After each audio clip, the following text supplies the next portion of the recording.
Yaorana et bienvenue sur Jurismana. On reprend sur le droit international public aujourd'hui avec l'examen de ses caractéristiques. Le droit interne est classiquement présenté comme un ordre juridique très organisé, alors que le droit international public se démarque fortement du schéma traditionnel et se caractérise par l'absence d'autorité supérieure et de pouvoir de contrainte.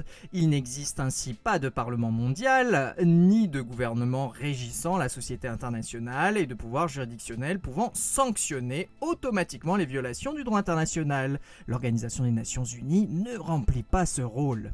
Cette situation est logique étant entendu que le principal sujet de droit international est l'État et que les principes relatifs à son indépendance et à sa souveraineté s'opposent à l'existence d'un commandement souverain au niveau mondial.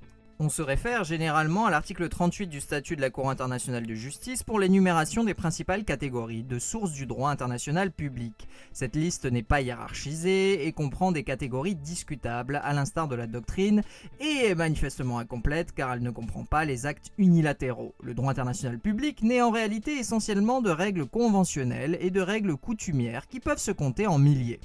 L'application du droit international public est généralement soumise au consentement des États. Le critère du nécessaire consentement dans la société internationale se fonde sur les principes de souveraineté et d'égalité souveraine.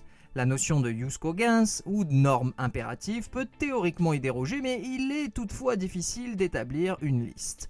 Les effets du droit international public sont aussi souvent relatifs car soumis à la volonté d'application des États, cette situation étant aggravée par l'adoption de textes au caractère obligatoire de plus en plus douteux. Et voilà, nous en avons terminé avec cette rapide présentation des caractéristiques du droit international public. Merci à tous et à très bientôt sur Jurismana. Parheyane!